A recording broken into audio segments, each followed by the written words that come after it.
So you're about to start building a guitar and you notice that one or more of the pieces of wood that you're going to use to build that guitar is either warped, bent, or twisted. What are you going to do? Well, I've answered this question before in previous videos. However, in my most recent video where I talked about it, I was a bit cavalier in my response. I simply suggested that you purchase wood locally that isn't warped, bent, or twisted.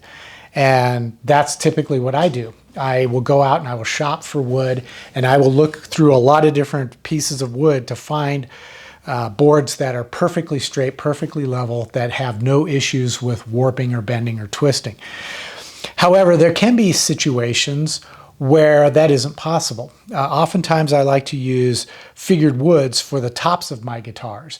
And if I'm lucky, I can find a perfect piece of wood locally, but it's kind of hit and miss. And sometimes I'm not able to source the wood that I want, or at least the quality of figure that I want locally. So I have to look to online suppliers in hopes of finding a suitable board. Now, I've got a couple of online suppliers that I use that I have found are very trustworthy, and they often will send me wood that is free of any flaws. There's no warping, bending, or twisting. However, this wood has to be transported from its place of origin, the store where I purchased it, to where I live. And I'm in Colorado at 5,280 feet in a climate that is usually pretty dry. But that wood has to be trucked from a warehouse somewhere elsewhere in the United States, and typically it has to pass through a number of different climate zones before it reaches my destination. As a result, it can be exposed to dramatically fluctuating levels of humidity, and that's really the critical issue here. Humidity is the concern.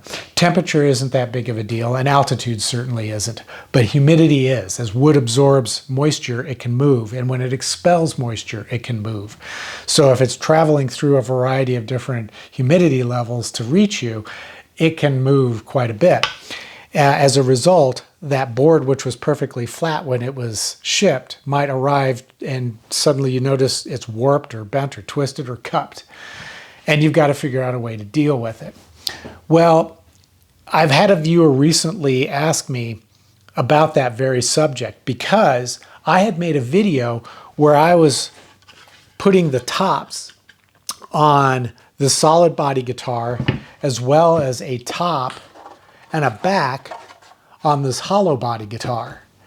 And as I was explaining how I do this in the video, the viewer noticed that the boards I was using for the top were warped. And he remembered my video when I talked about using wood that isn't warped. So he wanted to know what's going on. You're using wood that's warped when you say you don't. Well, I think I need to kind of elaborate a little bit in this video and explain in more detail what I mean about warped wood and when you can use it and when you absolutely cannot use it. So when it comes to making a top for a guitar, in many cases, if the wood is slightly warped, it's not going to make that much difference because when you glue it down to the body, you're going to clamp it down. And in doing so, you're going to clamp away that warp or bend or twist that's present.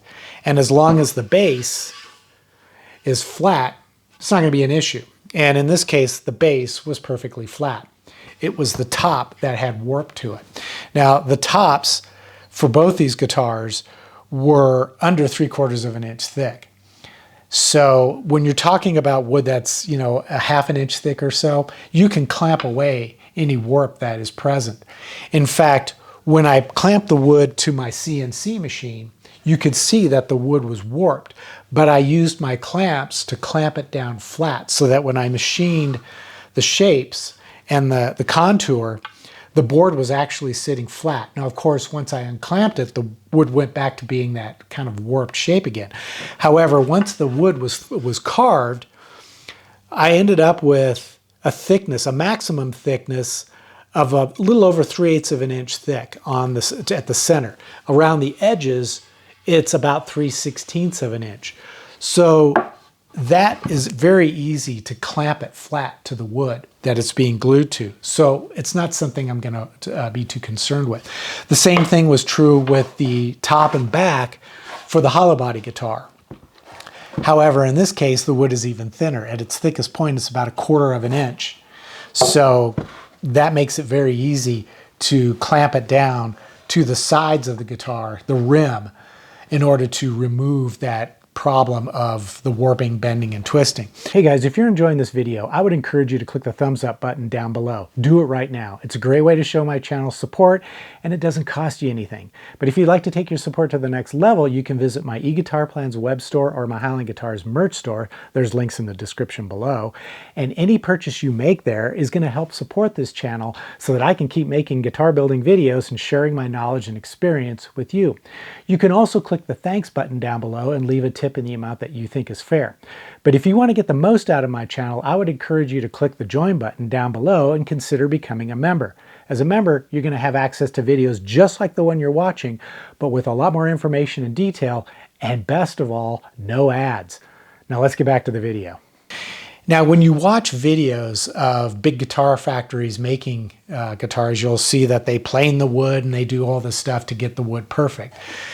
And in many cases, the wood is quite perfect. And that's because in big factories, the climate is very carefully controlled and the wood is seasoned.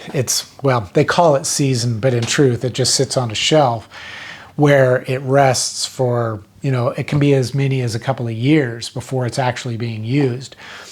But I can promise you that the wood is not perfect. It never is. Even in climate-controlled environments, wood can still move to some degree, especially when you're applying a large amount of wood glue to glue two boards together. Most of the wood glue that we use, it's an aliphatic resin, is water-based, and so you're introducing moisture to the wood. So it's going to affect its ability to stay level. And that absorption of moisture will cause it to move as the glue dries and the moisture evaporates. However, I'm not that concerned with the wood that I'm using in my guitar bodies because the amount of warpage is usually fairly minimal in a guitar body, and it really doesn't have any impact on the guitar itself. There may be some warpage that occurs in your guitar body, not that big of a deal. You have to remember, especially with electric guitars, a lot of the components like the bridges and the pickups are fully adjustable. You can raise them, lower them. You can adjust the height of individual saddles on bridges, and you can adjust the intonation. So issues like a warped body or a twist or anything like that, oftentimes you can compensate with adjustments to those components in order for the guitar to play properly. However, the one component that absolutely has to be perfectly straight, there can be no warp, no bending, no twisting, is in the neck shaft. It is critical that that part of the guitar is perfect. If there's any warping, bending, or twisting, it could affect the playability of the guitar to its detriment. And oftentimes what happens when you carve a guitar neck out of a solid blank, that removal of the wood can cause the neck to move. You're changing how the grain structure is controlling the shape of the wood. And when you remove a significant portion of wood, that can cause the wood to suddenly move because the wood that was once present and helping to keep the wood straight is no longer there. What you have to do is after you carve the neck is you need to let it set for several days.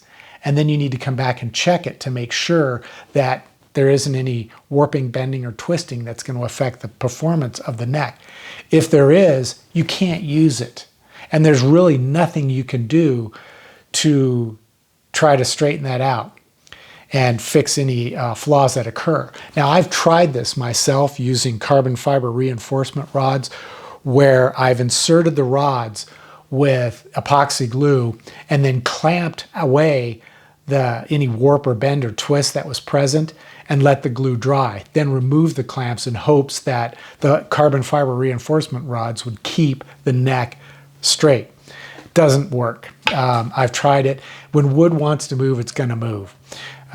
Really, the only value in using carbon fiber reinforcement rods is to resist the pull of string tension on the neck. But as far as trying to fix problems with a warped neck, it just doesn't work. So a little bit of warp is okay in the body. It's absolutely unacceptable in the neck. Now, I wouldn't worry too much about the fretboard, because the fretboard is usually so thin that when you clamp it to the neck, you're clamping away any warping, bending, or twisting that occurs, and it's not going to affect the neck itself, because the neck has much more mass to it, so it's not going to be pulled into a warp or a twist by a fretboard that isn't perfect. So I hope that you found this video to be useful, and I hope that explains a little bit more about what I mean when it comes to dealing with warped or bent or twisted wood. You certainly can use it. You just have to be careful about where you use it. Like I said, not in the neck, but it is okay to a degree in the body, as long as it isn't extreme. If it's extreme, you may have to consider scrapping the body and getting a new piece of wood to make a new body. At any rate, I hope you've enjoyed this video. If so, please give it a thumbs up. And as always, if you want to take your support to the next level, you can do all the things I mentioned earlier in the video.